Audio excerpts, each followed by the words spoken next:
हाय अस्सलाम वालेकुम। आज मैं आपसे बात करना चाह रहा हूँ कल जो हमारा एक टॉपिक चल रहा था स्किल्स के हवाले से कि इस लॉकडाउन की सूरत हाल में आप अपने अंदर कोई ना कोई स्किल कोई एक्सपर्टीज़ में इजाफ़ा कर लें। तो कुछ दोस्तों से सुबह मेरी बात हो रही थी कि यार इन दिनों में हम इस शॉर्ट टाइम में हम क्या कर सकते हैं, हम कौन सी महारतें कौन से इल्म में हम इजाफ़ा करें जिसकी वजह से हमारी ज़िंदगी में कुछ बेहतरी आए। तो सुबह मैं अपने दोस्त के पास चल के गया, इब्राहिम खिलजी साहब के पास, क्योंकि ख़ास करके इन्होंने जो पिछले 1-1.5 महीने में जो अपनी लाइफ में चेंजिंग लाई है, तब्दीली लाई है, मेरे लिए बहुत हैरान कौन थी। तो मैं इनके पास खुद चल के गया, इनसे मैंने पूछा कि आखिर ऐसी कौन से फार्मूले पे अप्लाई किया जिसकी वजह से मतलब इतनी ज़्यादा तब्दीली आई और इतना आपने इल्म में इजाफ़ा किया। तो इन्होंने मुझे एक चीज़ बताई, एक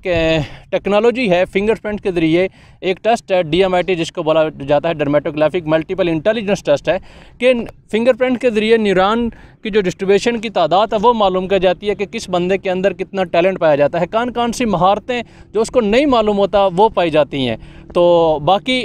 आज मैं अगर ख़ुद बताने के बजाय अगर मैं इनसे पूछूं जिन्होंने उस पे पूरा अप्लाई किया हुआ है तो वो हमारे लिए एक बेहतर रहनुमाई होगी, मुझे भी और आपके लिए भी। तो इब्राहिम भाई अस्सलाम वालेकुम। सबसे पहले आपका बहुत शुक्रिया कि आपने मुझे आज टाइम दिया है, और ख़ास करके नाजरीन के लिए जो एक मिशन था जो ये चैनल बनाया है कि यार इतनी हैरान कुन और इल्म में इजाफ़ा करने वाली वीडियो लोगों के लिए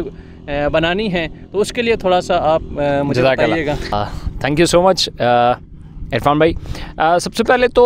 मैं चंद चीज़ें आप लोगों से भी डिस्कस करना चाहूँगा कि हम ये क्वारंटाइन चल रहा है, अगर क्वारंटाइन ना भी हो उससे पहले भी अगर मैं बात करूँ, हर बंदा लाइफ में कहीं ना कहीं कंफ्यूज होता है और कभी ना कभी उसके सामने एक सवाल ऐसा खड़ा होता है कि जब वो ये सोच रहा होता है कि अभी मुझे क्या करना चाहिए, या मैं एजुकेशन गेन कर चुका हूँ या मैं ड्यूरिंग एजुकेशन मुझे कोई ना कोई काम चाहिए। अगर फ़र्ज़ किया आप इवन BBA MBA के स्टूडेंट्स को भी देखें तो भी वो भी कंफ्यूज हैं, अगर मास्टर किया हुआ है किसी ने उसको देखें तो PhD वाले इवन इस चूँकि निज़ाम के इस्तेसाली के दौरान वो भी कंफ्यूज हैं कि यार हमें क्या करना चाहिए। तो मैं आज से तकरीबन 1.5-2 साल पहले की बात है कि एक जगह पे बैठा हुआ था, चूँकि मैं बाय प्रोफेशन एक नेटवर्क मार्केटर हूँ और माइंड साइंसेस में मेरी सारी एजुकेशन है, और फिर उस माइंड साइंसेस की बेस पे मैं कुछ दोस्तों से मिला तो उन्होंने मुझे DMIT का तारफ़ कराया, डर्मेटोग्राफिक मल्टीपल इंटेलिजेंस टेस्ट। ये बेसिकली एक फिंगरप्रिंट टेस्ट है जिसकी मदद से इंसान के ब्रेन के जो 10 कंपार्ट हैं उनकी एक स्टडी की जाती है, उनकी एक रिपोर्ट आती है कि एक इंसान जो है बाय बर्थ क्या इंटेलिजेंस लेके आया है। क्योंकि कोई भी बच्चा जो है वो नहल नहीं होता, वो कभी भी नालायक नहीं होता। मैं और आप, ये मुआशरा जो है वो उसको नालायक बनाता है। दरअसल फिर क्या वजह होती है कि कुछ बच्चे एक चीज़ को अच्छा सीख लेते हैं, कुछ टाइम लगाते हैं, और कुछ डफर होते हैं, कुछ शरारती होते हैं, कुछ किस तरह, ये हमारे अपने मुआशरे के दिए गए नाम है। दरअसल बच्चा जो है वो न्यूट्रल बेस पे पैदा होता है, नेचर की बेस पे, और वो नेचुरली टैलेंटेड होता है, और हम उसका टैलेंट ना पहचान पाने की वजह से हम क्या कहते हैं कि चूँकि वो हमारे मयार के ऊपर एक्टिविटीज़ नहीं कर रहा होता इसलिए हम उसे नालायक और डफर कह रहे होते हैं। जबकि कुछ बच्चे जो होते हैं वो हमारे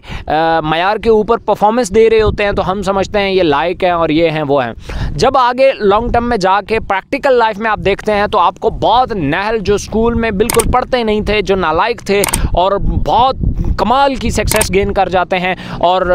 जो बहुत लायक थे, जो बहुत पढ़ते थे, फर्स्ट बेंच पे बैठते थे और टॉप करते थे, और जब वो आपने प्रैक्टिकल लाइफ में जाते हैं तो ज़रूरी नहीं है कि वो भी इतनी सक्सेस गेन करें जितनी कि वो एक नालायक आदमी ने गेन की थी। इसके पीछे क्या रीज़न्स है? इसके पीछे रीज़न्स ये है कि जब वो बच्चे होते हैं तो हम उनका